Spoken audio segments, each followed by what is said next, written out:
Right. Okay, so I'm back now. I had to quickly handle my setting to enable me record. Right, I believe you can hear me again. I'm back now. Thank you for your understanding. Okay, so why is this needed? Why is this needed? Of course, the first reason why this session is needed, why we are having this conversation, is the fact that there are global changes in the donor landscape for NGOs and non-profits. I'm sure this wouldn't sound new to a couple of you on this call. There have been major changes within the NGO landscape, the non-profit landscape, that is changing, affecting what donors are ready to give out and what they are making available. The most recent one that you may be aware is what has happened with the US government. Right? There has been a major shift in the US government foreign policy that is shrinking the availability of resources. And it may interest you to know that the US government is not the first to do this. The government did this a couple of years ago. If you cast your mind back, if you were aware then, at about 2019, 2020, there was a kind of rearrangement that happened. And that was why DFID went into extinction soon. What if you knew about DFID? And now all that DFID was doing was transferred into the Foreign and Commonwealth Development Office. So that was the kind of thing that happened with the UK government then, and now we see the US government also doing it, and a couple of government donors all around the world are coming through the ship, and this is greatly affecting availability of resources for non-profits, right? And then, of course, following this very closely is the fact that there is now increased competition for decreasing resources. That sounds a little bit right, paradoxical. Now, so there is increased competition, and yet available resources are what are reducing. And because of this, there is a need for us to discuss within the non-profit landscape, what do we do to position ourselves so we can become financially sustainable? And then also closely linked to this is the fact that many non-profits are now struggling with access to resources. Many are struggling. I work for a couple of non-profits. I work for a couple of NGOs all around the world, not just in Nigeria. And I know a couple of them, many of them are already struggling with access to resources. And then, of course, this brings the question of issues around financial instability and then limiting the ability of NGOs and non-profits to be able to scale in their impact in their operations. So this is why we needed to begin to have this conversation. The last month was the first of the series that we discussed, where we talked about how to reposition your nonprofit, all right, in this changing time. So this class this month is a build up on that session that we had last month, all right? So, and we are zeroing in now on one of the particular model that was recommended from the session of last month as part of what NGOs and nonprofit can do for financial sustainability. Right. So who is this for? The session, who is it for? Okay. Right. The first set of people that this session is targeting is those who started probably in NGO or nonprofit, but now have not made significant progress. You have started, you started an NGO, you started a non-profit, right? But you realize that, hey, you've stuck somewhat, you have not been able to make the progress as you desired. Then this is for you because this is going to put speed on your legs to cause you to run fast as an NGO. Who else is this for? You are contemplating starting a non-profit, but unsure what lies ahead. You have not even started. You want to get into the sector, but you are worried. What if ahead for me? Right then, this session will be very, very useful as we receive guide in terms of what to do to start and start out well. Right? Who else is this for? Okay, so you run an NGO, you run a non-profit that was doing well, but is now struggling due to global policy changes. I mentioned some of these policy changes earlier that is affecting NGOs and non-profits. So maybe you were doing well, but all of a sudden, because of what has happened, your NGO is now struggling. I tell you, I know a good number of NGOs that within the last 3 months of these drastic changes that have taken place, that have been grossly and badly affected because of these changes. So if you are in that category, then you are in a good place. You need this session. or you even work for an NGO or a non-profit that has just been hit with a major policy decision that is leading to downsizing. I have been in this space for about 2 decades, so I have a lot of colleagues who are scattered here and there. I know a dozen of them that have been laid off because of what has happened in this space.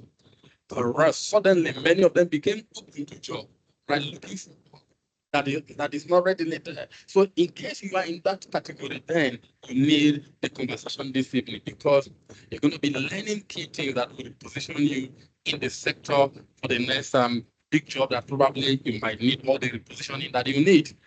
Or you are greatly dissatisfied with your present economic condition and you want something better, want a shift, want something different, want to go in a different direction. This conversation could be what you need for that shift to happen in the course of this season, especially as we begin the year and journeying into the new year. Right. So this is it. So if you find yourself in any of this category, there's something for you in this session this evening. Okay, what will this do for you?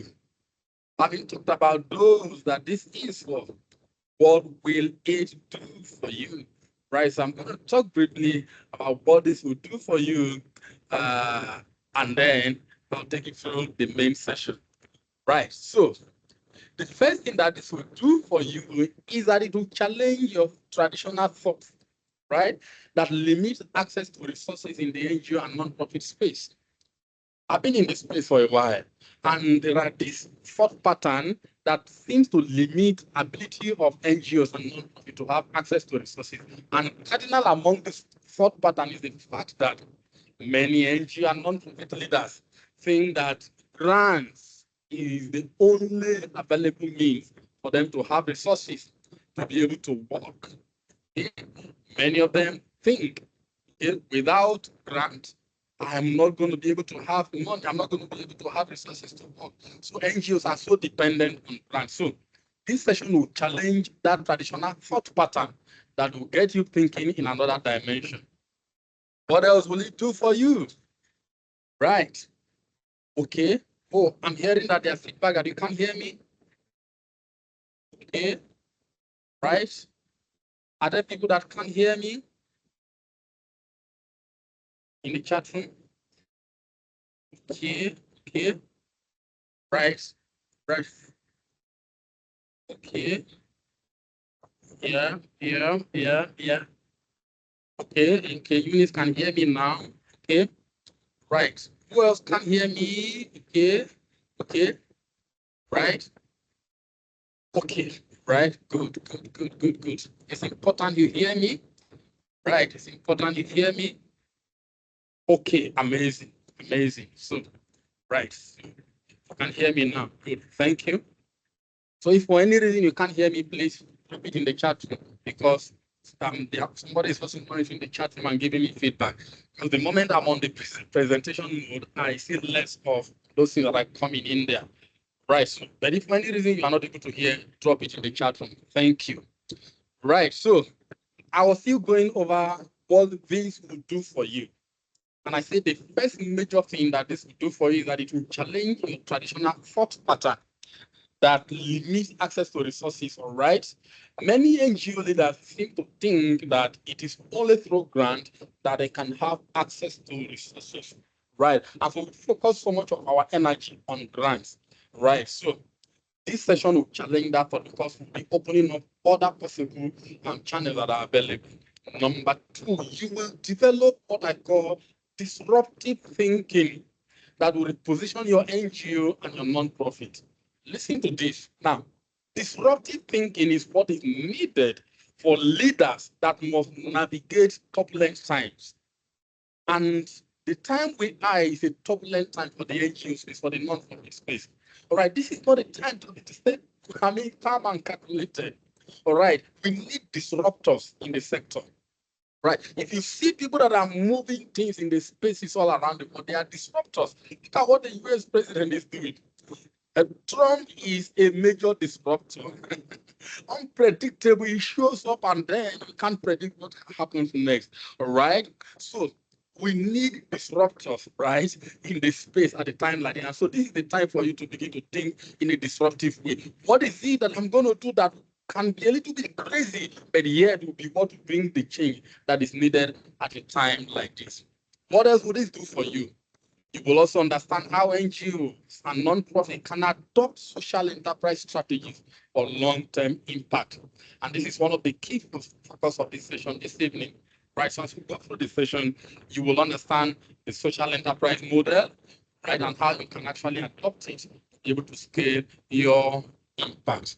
And lastly, in terms of what it will do for you, you will be on your way to landing the big job in the business development space. And this is for those probably you are thinking of career development in the business development space for the NGO sector. I say you will be on your way. I didn't say the training will take you there, but you will be on your way because there are a whole lot of things that are needed to be done for you to actually get the bet. Following this training, be a part of setting you on your way to that place. Right. At this point now, before we go further into the training session, it's important you get to meet your facilitator. Right. Yes, I've talked to you, but you've not really known me. I tell people before I do my introduction, when I'm holding session, either on site or online, I realize that people possess knowledge, not just based on what they are hearing, but also from the perspective of who is the one that is passing the knowledge to them. And so because of this, I'm always quick to let people know my credentials, my experiences, and who I am, because it will help them to also be able to opinion on what they are hearing from me. Right, so who am I? Let me talk briefly about me. All right, this is my picture. Right, you already seen my face because my camera is on, but I thought I should also put my picture here so you can see my face. And now, in terms of talking about my person, I am Dr. Japhet Omaye. That is my name. Right, if you like, you can call me Dr. J. Right, or you can simply call me Japhet, right? But I am Dr. Japhet Omaye in terms of professional terms. Right. I have about 2 decades of experience as a business development and resource mobilization expert, and also a social entrepreneur. Several things combined there. 2 decades, that is about 20 years already. Right. I've been around in the sector for a while. And I have developed track record in business development, specifically in the nonprofit space. Right. I've been involved in starting social business, starting NGO on my own that I've been able to grow. And then I've also been involved in a couple of other businesses that matters to me. So I'm a social entrepreneur, I'm a business development expert, and I'm also a resource mobilization expert. I'm a certified management consultant and a fellow of the Institute of Management Consultants, all right, IMC, with accreditation in over 52 countries, all right? Okay, so certified management consultant with IMC, all right, with accreditation in several countries all around the world, including Nigeria, UK, US, and other countries. I am also a UK and FCD Chipnin alumnus. Right. If you haven't heard about Chipnin, then you are hearing about Chipnin from me. Chipnin is a highly prestigious scholarship award by the UK government that is given to leaders within the international development space. Right. Okay, so a couple of years back, okay, the UK government recognized my effort in the development space, and I was awarded a scholarship that took me to the United Kingdom for a period of studies, and that gave me the opportunity to do a master's in international business and development. So Chipnin is a prestigious scholarship award that is given by the UK government to international development leaders that have made a standard contribution in the sector. I'm one. I am also a certified professional project manager with APMG International, right? And then I have worked and still consult for some international NGOs in Africa and in the UK. All right, I still do, right? I still worked. Okay, I use that in the past because I'm not like in full-time kind of employment anymore, but I still do consult for a couple of international NGOs all around Nigeria and in the UK too. I have written several award-winning proposals worth millions of dollars. All right.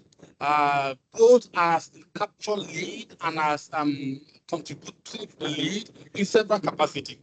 Right. And this includes grants and awards from the US Embassy, from USAID, from NCTU, and several other multilateral and bilateral donors all around the world that have written and received grants, both for people and other institutions that I consult for. I hold two master's degree, right? One in public policy, right, from Nnamdi Azikiwe University in Accra, Nigeria. And I have a very recent one in international business and development from the prestigious University of Success, right, in the United Kingdom, right? And then I hold an honorary PhD in Christian leadership. And I also hold an academic PhD in public governance and leadership. Right. So this is me. Right. Like I said earlier, it's important you get to know who is talking to you so you can settle well and be able to process that the fact that part of the knowledge you are gaining also comes with some level of authority. All right. That is why it's important I took you through that. Right. So let's go from here now. Okay. The first thing I want you to do quickly this evening is to understand the trend within the NGO and the non-profit space when it comes to funding. I did a little research that I will share with you in just one slide, a quick one about what the trend is. Now, if you cast your mind a little bit, the trend, for those who have been in the space for a while, began from this trend that I call traditional donor funding, all right, for NGOs and non-profits. And this trend was when donors would look for implementers. When we were coming newly into the sector, right? What you would see would be like donors, they have projects they want to implement, but there were no NGOs available to take the money with capacity to implement them. When some of us got into the sector, that was when you'll be hearing things like they are giving NGOs money and they are not able to spend it. All right. Okay, you'll be hearing languages like their bond rate is low because the capacity wasn't there. So that was a trend where there were projects, there were donors looking for who to implement. Not long after that, there was a shift. And that shift was the implementers started looking for donors. The sector was becoming a bit saturated. Many NGOs were coming into the space. And so it became a little competitive. Implementers now started looking for donors. And shortly after that, this trend came in. And that was the trend because the competition was building. NGOs and non-profits started forming consortiums where now you see 3 or 4 NGOs come together and say, let us not go alone. Let's go bidding for grants in partnership.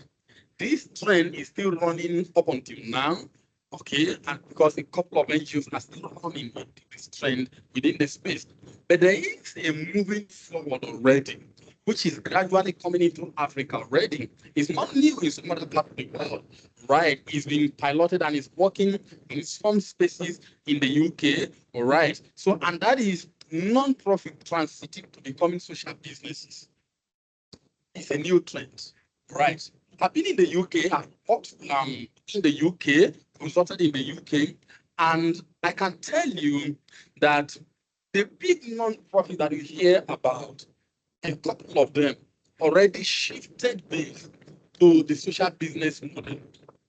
Right? Why? Because they saw ahead that this traditional grant funding mechanism was not going to be running for forever. And so I'll give you an example as we journey through. Big international non-profit like Oxfam, you know about them, right? So they are non-profit that already have scaled and piloted the social business model as a complementary option to what they are doing. There are many more of them that are already, this is what they are doing. So this is the new trend. But it's not so popular in Africa. It's not so popular in Nigeria yet. But I can tell you that this is where non-profit and NGO work is shifting to. And that is why I'm taking my tab ahead to share with those that are within my circle so you can position yourself and get ready for these moves. All right. So having talked about that trend now, you see now that we feel in that the social enterprise model is a new trend, right? And so my focus this evening is to do a quick run through for you to understand how the social enterprise model works. Permit me to say this. The 30 minutes that I have with you will never be sufficient for me to talk about the social enterprise model. When I was doing my second master's in the UK, I did a full research on the social enterprise model, a complete research. I have an article that is under publication, official publication, that covers this particular area. So it's a lengthy area. So, but I'm going to share excerpt of it with you so we can have a first-hand basic understanding of what the social enterprise model is. All right, could you give me thumbs up or just use any emoji? Let me get to know how is it coming with you. All right, you know this is an online session. All right, so let me get to know that you are there. Okay, it's like I'm the only one talking. All right, so but if you give some emojis, I would know that you are actually following me. Yes, I can't see any responses yet. All right. Yes, thank you, Constance. Yes, I want to see your emojis. The rest of you, let me see something. Even if it's a thumbs up, give me a ha. Okay, let me get to see aha that there are responses coming. Okay. Good. Let me get to see. Let me get to see. Somebody's hands is up. Right. So did you intend to put your hand up or you wanted to give me an emoji? Right. Okay, I saw the heart that you gave now. RA. Okay, sorry, I can't see the name in full, so but that okay, all right, the hand has gone down. Okay, good. I see a heart, I see a thumbs up. Right. The rest of you, please let me know, Bashi. Let me know that you are here. I want to see that you're coming along with me. Right? Let me see your responses. Friday, let me see your responses. Imaga, let me see your responses. I want to be sure you are coming along. Ilemona, Sam, let me see you are coming along. Give me responses. I see Amaka, I see Rutimi. Aha, thank you, Amaka. Good.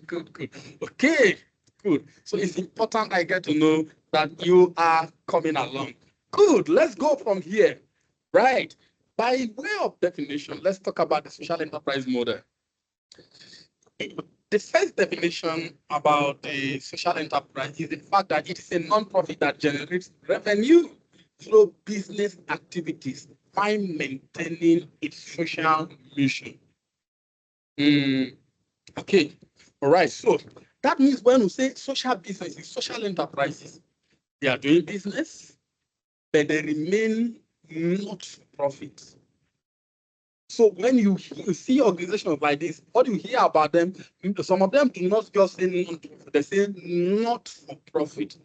not for profit, right? So that means they generate revenue, right? They give out product, they give out services, and they generate income, but they still maintain their social mission, which is usually they want to improve living conditions, they want to improve the society, they want to improve the living standard of people within the society, right? And they have different areas that they focus on. But the main thing here is that they generate revenue. All right, unlike focusing on getting grant to run their activities. Now, a pioneer in this space has a very wonderful definition that I will give to you. A pioneer in this space. His name is Muhammad Yunus. He is the first pioneer in this space in social businesses and social enterprises. All right, he's a Bangladesh professor and a scholar, all right, that pushed activities in this space a couple of years back, and this is the definition that he has. He says social enterprises are businesses operated with social objectives rather than money-making objectives. These are non-loss businesses to maximize benefit to the community without losing money. Professor Yunus has this key thing that he has brought up. The fact that these social enterprises, they are in business, they use business model to run, right? But what they focus on is to ensure that they maximize benefit to the community without losing money. That means money is coming and the people are getting value and the people are getting improvement in their lives. But yet they are not sweating to pay for the services and the products that these enterprises are bringing to them. This is what Yunus defines as social businesses. I'll talk to you more a little bit about it. He's the one that pioneered the microfinance model in Bangladesh, right? When everybody thought that the poor couldn't pay for services, he brought in the micro business model and pioneered it, and it has proven that the poor can also pay for some services sustainably. What is the key difference that we need to pay attention to here? Unlike traditional charities, social enterprises use end income, mark my word there, end income to fund their impact. Right? The marked difference here is end income as opposed to grant, as opposed to waiting for charities, as opposed to waiting for donation. They end the income that they use to fund their impact. Right? What are the benefits of running the social enterprise model? Okay, highlighted a couple of benefits that comes with running the social enterprise model that I will run you through very quickly. Number one is the fact that it comes with financial independence. You will have less reliance on grants and donations, right? Grants, you don't have control over it. If grants don't come, you don't have money to work. So your financial independence is not there as an NGO, as a non-profit. And having been in the space for about 2 decades, one thing that I also know is this issue of when grant money comes, it's usually tied to specific direction. So you don't have free money, you don't have money that you can channel into the area that you desire. When they don't give you money, they tell you this is what you want you to do, and that is what you must do with it. But so when you begin to push into the social enterprise model, you have financial independence. You will also become more mission driven. Your growth will also become more mission driven. That means you'll be able to expand your services by generating revenue, right? So you not wait for somebody to come and give you money before you give services. You will be able to generate revenue while you are giving services to the people that you need to serve. And then it also comes with long-term impact, right? And that is what I call sustainable funding, which leads to greater scalability. When I say scalability, that means your ability to scale what you are doing. That means your ability to move from one community to 2 community, 3 community, 4 community, from serving 1,000 to 2,000 to 3,000 to 5,000. That is scalability, right? So you will have the ability to scale because your resources will keep coming as you keep expanding your services. And then the last one here is you have enhanced community engagement. Listen, when you are using the social enterprise model, it takes you more to be in the community because you know what? You want to push that the community accept your product, accept your services, and then give value for it. And so it builds community trust with the stakeholder, with the people that you are engaging with at the community level. So these are just a couple of benefits that comes with using the social enterprise model as an NGO or a non-profit. Right. I've talked about the fact that sustainability is very important. Right. So why does it matter for NGOs and non-profits? Why does it matter? Why does it matter?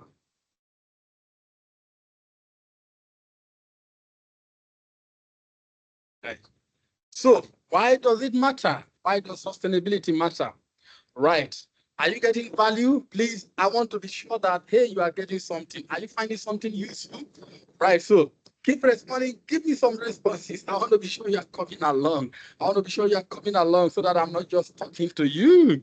All right. So give me some emojis. Give me some responses. And let me get to know you are coming along.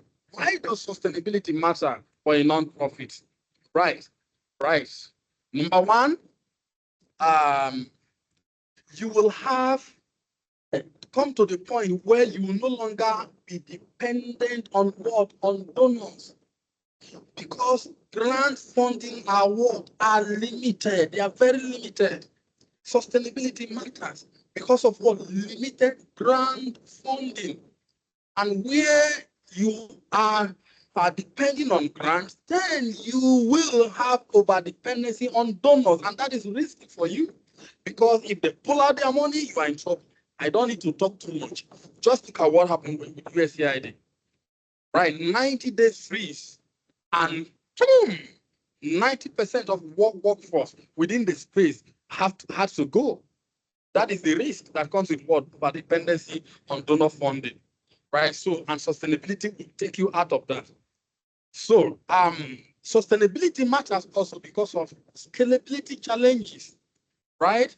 So, if you are not sustainable, you will not be able to scale.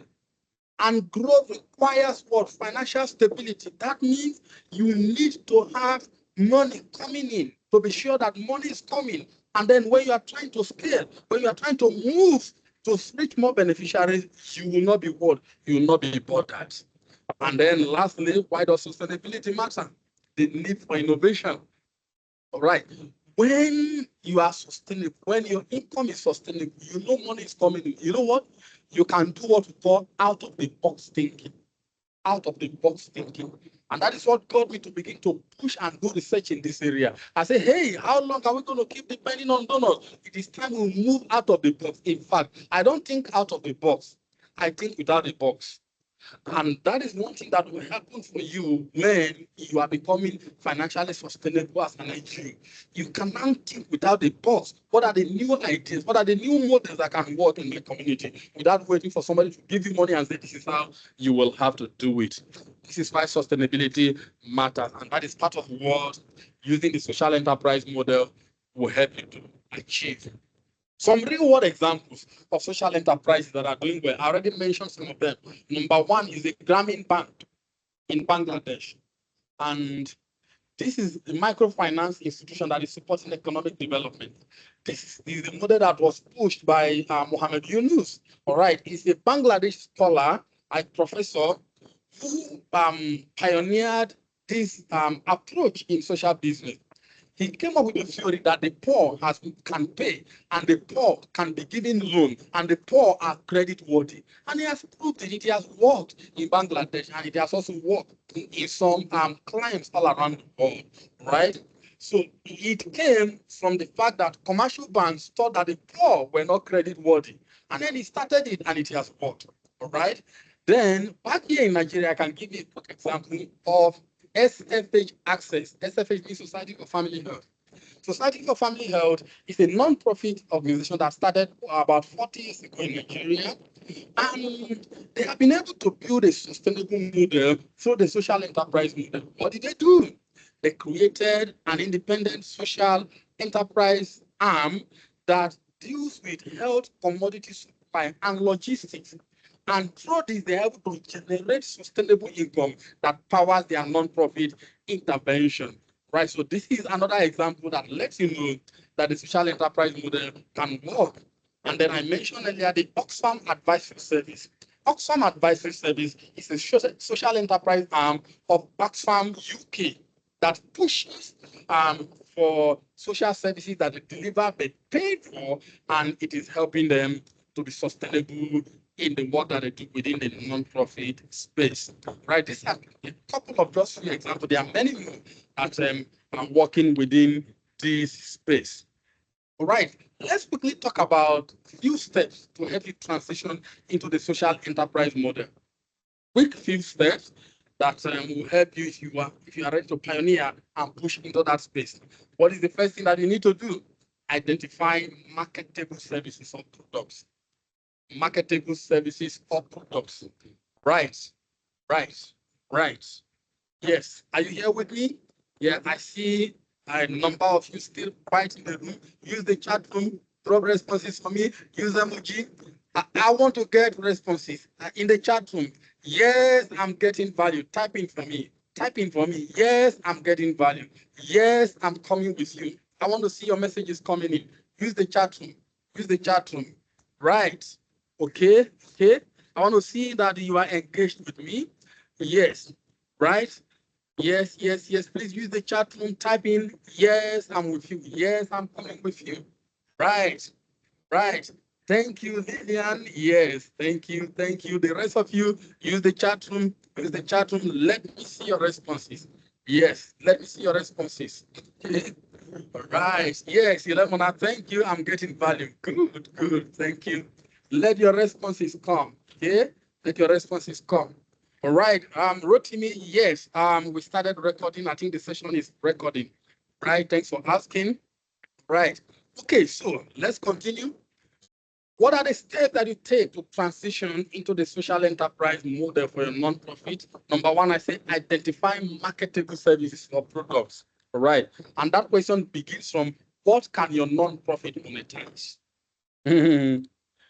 If you are in the nonprofit space, and I know almost all of us here are, what do? We give services to people, right? Free.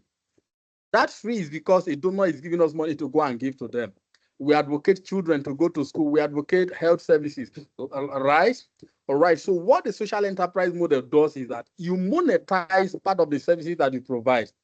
But the people are not going to be paying through their nose. They're not going to be sweating to pay. But it's to pay a value that is enough to take the service to another person. That is big. Did somebody get that? What you do is to ensure that the services you are giving, somebody pays for it, and what that person pays for is just enough to take the service to another person, not to pay for it to give you additional money, but to enable you to take the service or the product to another person. So it begins from you finding what is that service, what is that product. And for those who were in the class last month, I mentioned the fact that, hey, if you are an NGO that works in health or in education, for instance, just pick an aspect of your work. Right. I have done this. I have pioneered it because I'm in the space. I've pioneered it with my nonprofit. We picked an aspect, we picked education, and we decided to monetize an aspect of what we do in education. Because when we started, we were giving education services in education, services in health, services in psychosocial support and other areas. But we now zeroed in on education. We picked education, we monetize an aspect of education, and that is what has helped me to remain in the sector till now, because that social enterprise arm that we pioneered about 6 or 7 years ago keeps running and bringing some income for us to keep what existing as an organization. So identifying the services or the product that you can do what you can monetize. Then number two, develop a business plan, because you're going to be thinking like a business person, right? So in the traditional non-profit, you don't think like business people. You just think grant is free money.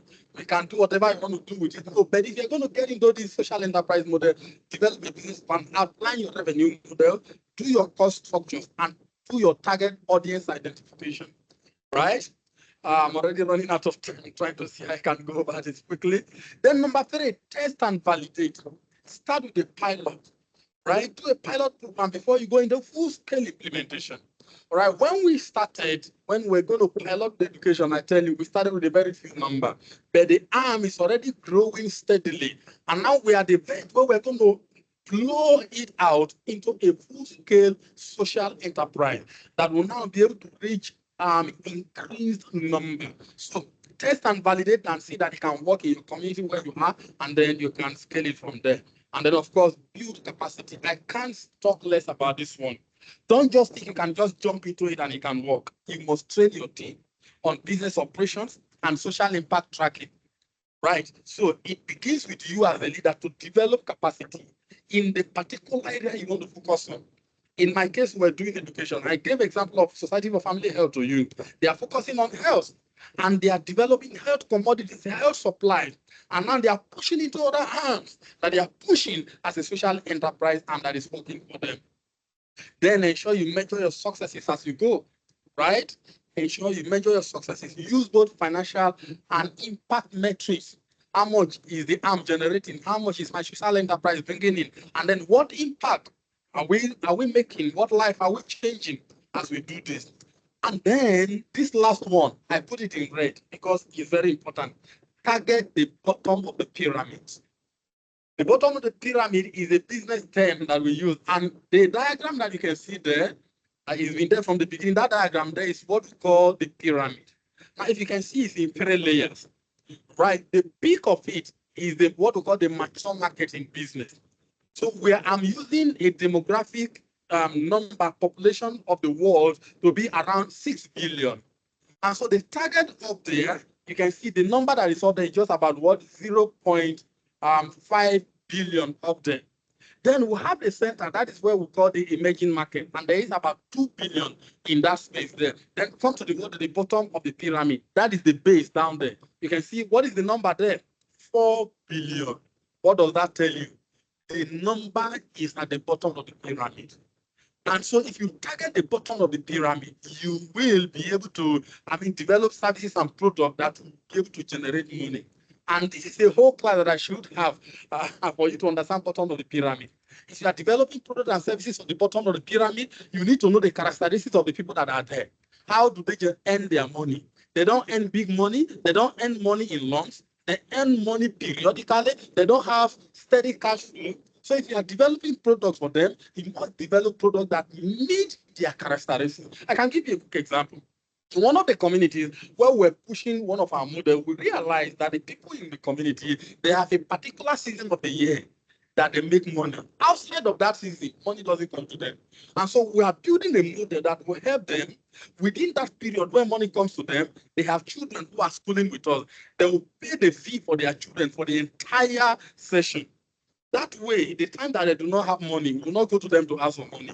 That is one thing you need to understand about the bottom of the pyramid. If you must develop products and services that will target them, very, very important.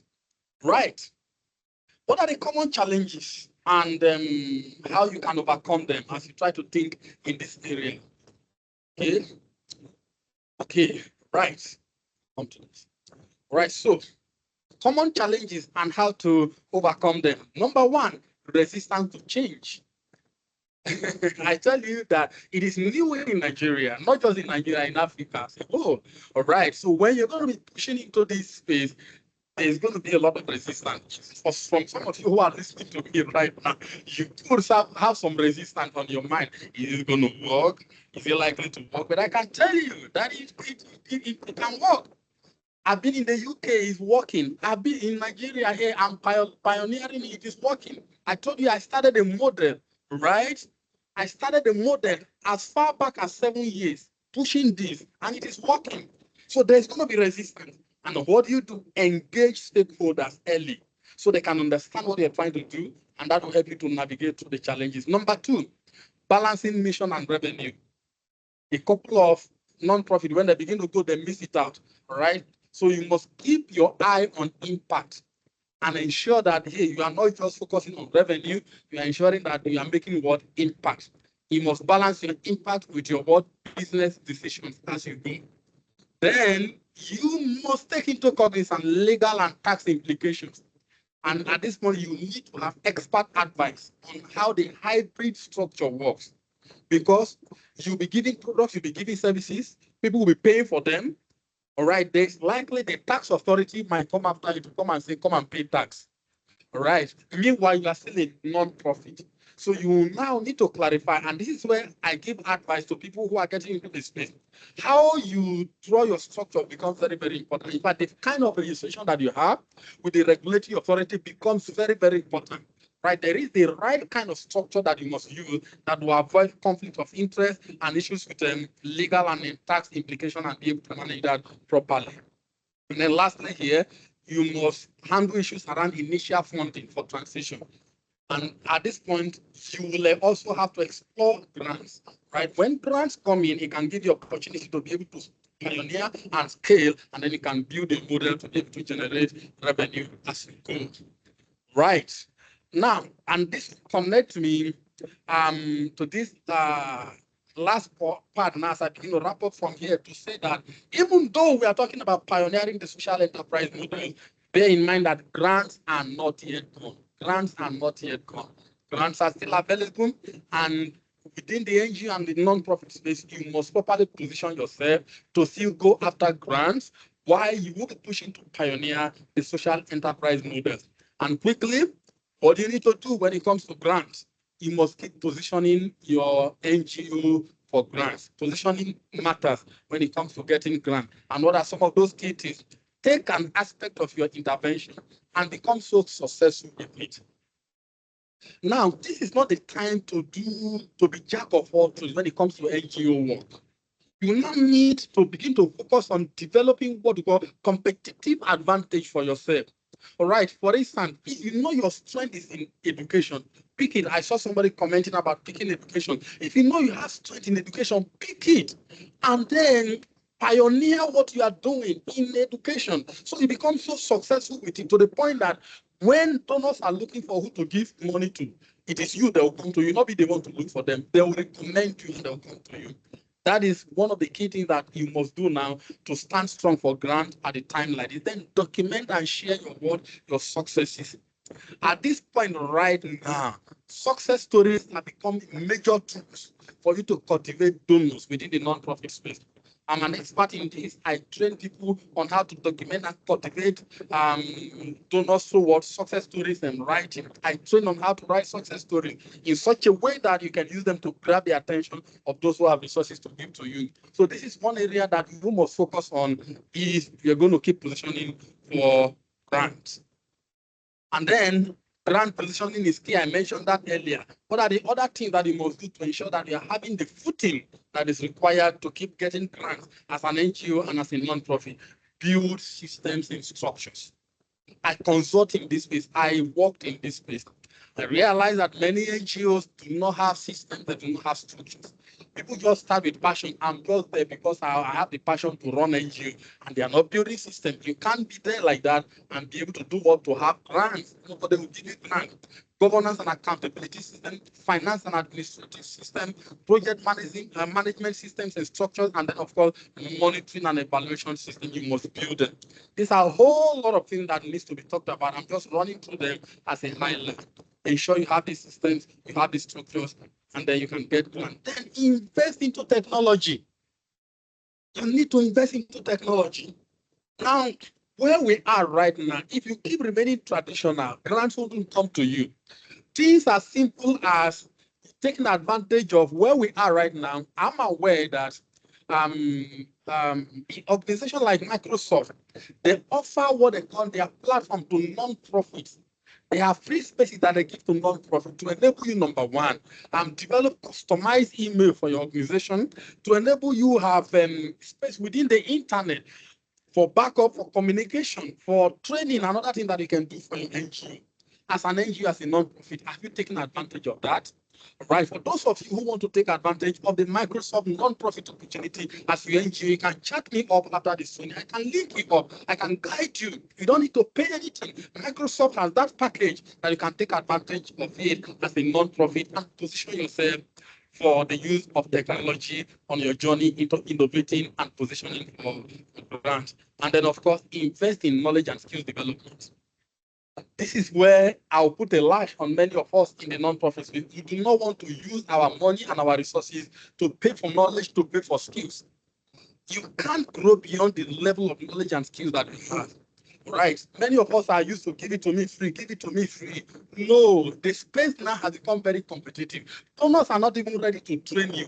You rather go and use your money to train, get knowledge, get skills, and then come into the space to use it to make impact. So you should be ready to invest into knowledge, to invest into skills, to position you for grants, all right, to position you to mobilize resources that you need for your work. What are the key takeaways that I'll run you through briefly as we begin to wrap up? What are the key takeaways? Number one, the social enterprise model provides non-profits with sustainable path to financial stability. I have said that over and over. It's a sustainable path, all right, for financial stability for non-profit. And now it's time to begin to explore that. Number two, diversified income streams enhance your resilience and your ability to scale. Very, very important. That means if you have more sources of income as a non-profit, you will be able to scale the work that you are doing from reaching 1,000 to 2,000 to 10,000, right? That is one key takeaway that you must bear in mind from here. What else? Third one, aligning business strategies with mission. Mission ensures long-term impact. Okay, so as you try to explore that model, you must ensure that there's alignment between the strategies you are bringing to run a social business model and then with the mission. That is why you exist as a non-profit. And then innovation and adaptability are key to successes. I just talked about innovation a while ago. Use technology to be innovative, be creative, bring disruptive thinking pattern into the space so that you can overrun the market, so you can overrun the space. It's key to your success at this point. And finally, we say that grants are not on. You must keep positioning for grants because part of the support you need to pioneer your social enterprise effectively might likely come from your grant income. Right. What are the next steps and the calls to action from this session this evening? What are the next steps? Right? Next steps and our call to action. Right? You will need to assess your non-profit's potential for a social enterprise model. Don't just jump into it and say, I'm starting the social enterprise model. No, you need to do some level of assessment, right, to be able to know whether you are ready to be able to push an aspect or to push two aspects or whatever of the organization into the social enterprise space. You will need to start small, pilot a revenue generating initiative. Do a pilot and see that it works. And then you can now begin to expand it from there. Then seek partnership and funding for sustainable growth. Don't go doing it alone. That is why it's because of the passion I have that I'm doing this within the space. All right. So people like us, we are available to talk to for partnership, right? So to help you to be able to position properly to make that journey. How can we help you beyond the session that we're having this evening? Right? How can we help you? Now, these are part of the things we can do to be able to help you. We can help you with further training. This one session might not be sufficient for you to have all the value that you need to be able to run with what you need to run to diversify your funding sources as a non-profit. So I have further training that I can offer to support you first for transfer of knowledge and skills, and then to develop the capacity that you need to start, to run, and to finish well. So this is one area that we can be available to support you beyond having this session with us this evening. Number two, we can also help you with the coaching and mentorship to explore your options to make the most of your opportunities. I tell you, like you are hearing from the conversation this evening, there are a whole lot of opportunities within the space, and you need to know how to make the most of them. So when you engage further with us, beyond this session that we're having this evening, you will be positioned to be able to know how to explore the options that are available for you. What kind of revenue model can work better for me? Who and who do I need to engage? We can help you with doing that. And that's what coaching and mentorship does for you. We also help you to move from where you are to where you want to be. This is one strong advantage that comes with mentorship. A mentor is the one who says, I know where you are and I know where you want to be. I can hold your hand and walk you there. I've been in this space for a while. I've had the exposure, right? For those who want to travel this path, I can hold your hand. I have a team also that work with me. We can hold your hand and walk you through, and then to be sure that you can get to where you need to be. And finally, we'll hold your hands and walk you through because you have been there where you want to go. We have tried the model, we've supported other institutions to make it work, and so we can hold your hand and say, let's walk it through to see that you walk through it successfully. It's not a time to do trial and error, right? So the beauty of coaching and mentorship is that it now helps you to stay on other people's mistakes and experiences and then push yourself faster instead of doing a trial and error and learning from your own errors and mistakes. So this is part of what we will do for you if you engage further with us beyond this training session. But of course, now, a training like this, a session like this, I'm doing it for free. But beyond this, I wouldn't be able to offer it entirely for free. You know why? Because you need to also demonstrate to me that you can put premium on what will be given to you. Because of that, we have tried to quantify and also qualify part of what we can offer and ask people who want to engage further beyond a session like this to also be able to put some financial commitment into what they will have to do to be able to get our values, to be able to get our services beyond now. And this is part of what we have done. We have packaged some of our services to say, come to a master class with us. Beyond just having a one session with us, you can have a master class on business development.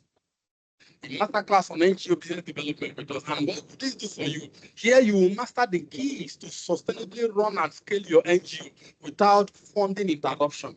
Because we'll expose you not just to the grant model, we expose you to the social enterprise model that I've talked about, end income model. There are other several models for NGO business development that we expose you to. It's one of the things that you learn if you take our master class on NGO business development. You also learn effective NGO business development and how to write award-winning grants. Award-winning grants will support you effectively to know where grants are going. And like I told you earlier, there's a shift in donor priority when it comes to seeking for who to give grants to now. So we can train you and build capacity effectively to know how to chase grants and for grants to come into your hand. And for those who are desiring to develop career in the sector, all right, through our coaching and mentorship, we can also support you to be able to learn the skills and the knowledge that you need to become a career person within the space. Now, there is one interesting thing that I want to point out at this point. Did you notice that maybe you have not noticed, but I'm bringing it to your attention. After now, you can pay attention to it if you have not noticed it. In the last couple of 3 months, with the shaking within the space, people have been laid off. But I've been monitoring the trend for the past 2, 3, 4 weeks, 1 month, 2 months going back, that almost every week there's an advertisement for business development people. They are looking for business development manager, business development directors, business development officers. Why now? Non-profits are now looking for who will help them in the aspect of what? Of business development. Why they are laying off people from project management? They are looking for people in what? In business development. So I saw this over 10 years ago, and I started as a project manager. There are a couple of people here that have been with me within the project management space, all right, even from the early part of my career. So I was not doing business development, but I saw it that there was going to be a shift, and I pivoted into the business development space, and it has worked for me so effectively. I'm consulting, doing this effectively all around the world. So this is one area that we can help you in terms of building the skills if you want to go for career in that aspect, or you want to have the knowledge and the skill to run your own NGO effectively. So we'll put a value on some of these packages. For this one, we just try to quantify it, just to put a little value to say, we can pay 275,000 naira, and then you can have this from us as a master class that can run within the space of about a minimum of 3 to maximum of 5 days. All right, and once you come to the master class, we also provide you ongoing mentorship for 3 months to ensure that we support you to understand and practice what we'll be training you through on. All right. So, but we have decided to offer it for 200,000 naira for those who want to take advantage of it. All right. The link is on Seller. All right. So the link will be dropped in our chat room. So for you to go to the Seller store, you can take it from the Seller store and pay for it. However, if you are in this training with me right now, and you think you want to take advantage of our business development masterclass, what we will do is that if you are making a commitment to pay for it right now, you can pay 150,000 naira for our NGO business development masterclass. All right. So if you make a commitment, drop in the chat room, yes, I'm taking advantage of it, and you want to pay for it right now, you can pay 150 instead of the 200,000 naira that you have to pay at every other time when you go to our Seller store. So the details will be dropped in the chat room. The bank details where you can make payment, drop the bank details where people can make payment in case for those who want to take advantage of it for 150,000 naira instead of going to the Seller store to pay for 200,000 naira. So this is one of our master classes. The second master class focuses on those who do not have the systems and the structures yet within your organization, and you want to strengthen your system and your structure so that you can become more effective in chasing grants, in mobilizing resources. We have this simpler package that will help to do some level of organizational assessment, all right? Then provide you with needed policy documents and procedural documents that will help to strengthen your system, all right? And then even do some basic resourcing in terms of providing job description and for key managerial positions within your organization. This one is focused on organizational system strengthening. You can also take advantage of this particular package, which is just for 100,000 naira to work with you to strengthen the system within your organization. So those are the 2 packages for our master classes that are available that you can take advantage of. Then lastly, we would want you to take our survey. All right, we need you to take our survey. Okay, we'll post the link for this survey, not now.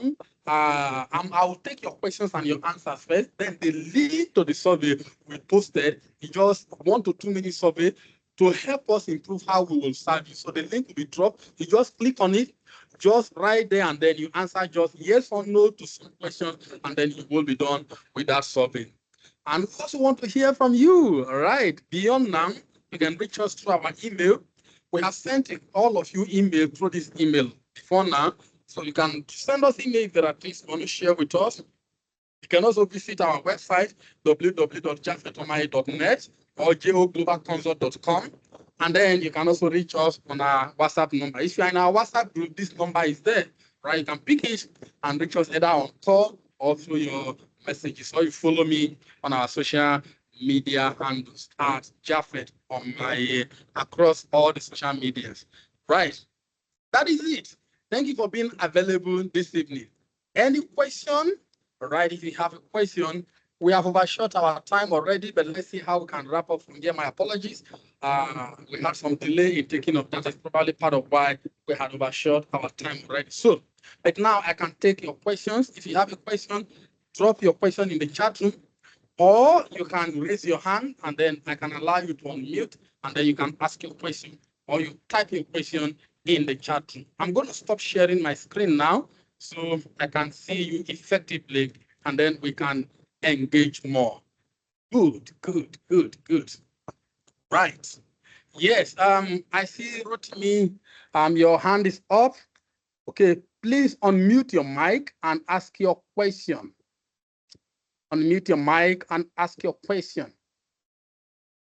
Yes, thank you so much for that wonderful presentation. Thank you so much. I wanted to ask this question. For an NGO already maybe into the business for like 2, 3, 4, 5, even 10 years, trying to migrate now, how possible or how easy is that structurally? Maybe in terms of name registration, is it going to migrate on the same name? Just go to CSC and just tell the CSC, I want to teach a social enterprise.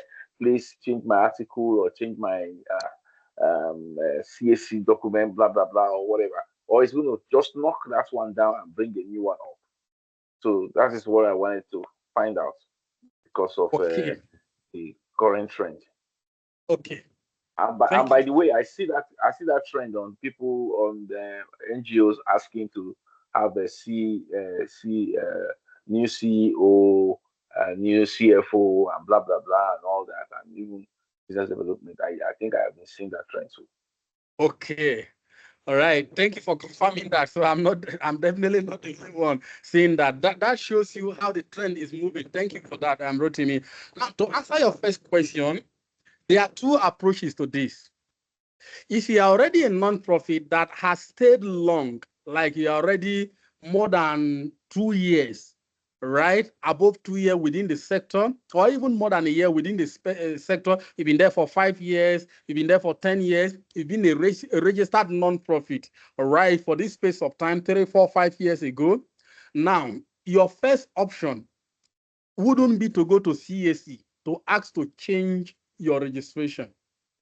Your option would be to now do a separate arm that will now have a new registration that will be now a social enterprise model. And there is a unique kind of registration that goes for that. All right. Okay, so you will now approach CAC for a new registration that will now be that your social enterprise model. Of course, it will be linked to your main non-profit, which has been in existence prior to now. And that could be your first approach to do that. Is beyond what I have just said in summary. There is more of technical support that is required to do that effectively. All right. But that is the first approach that can be taken for that first category. But if you are a new non-profit that is just starting out, you just started newly, maybe a couple of months, a couple of years ago, and you have not gone too far with the old brand that you have, your major recommendation would be that it will be better that you start outrightly with a social enterprise model, so that you don't begin to push for two models at the start now. So you register as a social enterprise model because the social enterprise model allows you to operate as a non-profit and at the same time use the model of offering products and services with some charges, right, but not profit driven. And so that second option would be to outrightly push out as a social enterprise model from your country of operation. And what I just told you is in operation regardless of the country where you are, but they are called in differently, right? In Nigeria, in UK, and other countries. So those options are available.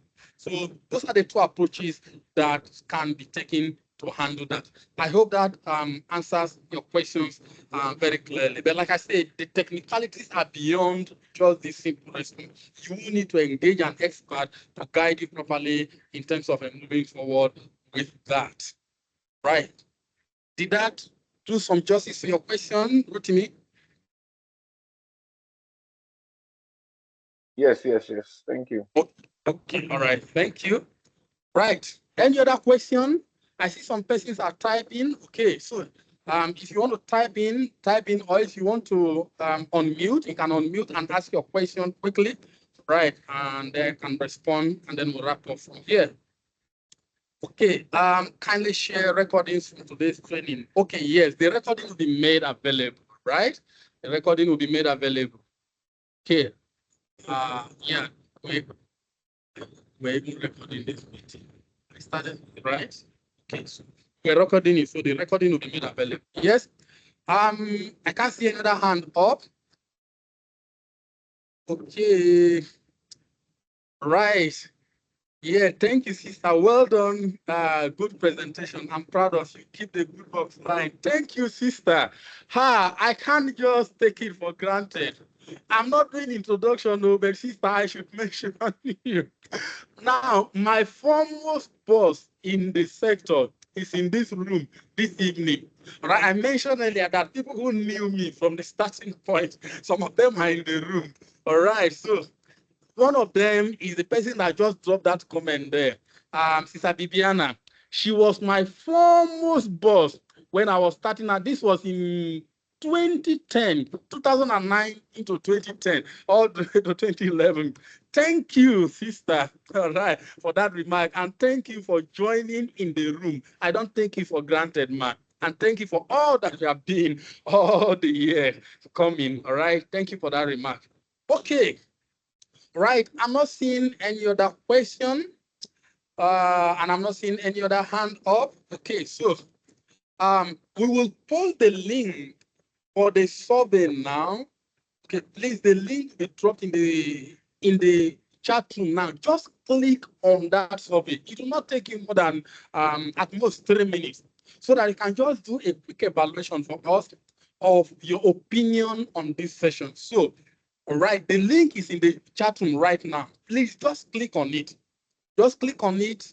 I want to see your responses. Just in max 3 minutes, you will be done. Just click on it, answer to those questions. It will help us to get 2 minutes, right? So I'm getting a feedback from our support team that in 2 minutes you'll be done with that assessment. Please click on the link there and go ahead to help us respond to those survey.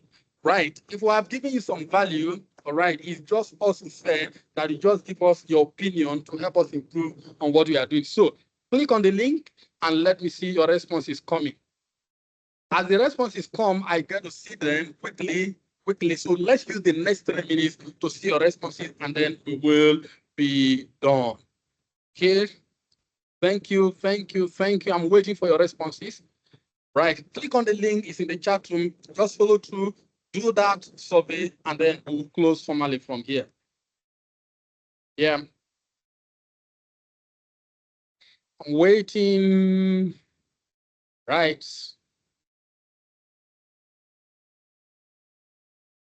Yeah. Waiting for your responses. Don't go without doing the survey. Don't go without doing the survey. Please do the survey.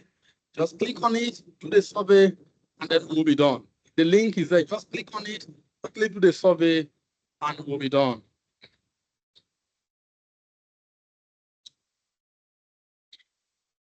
All right.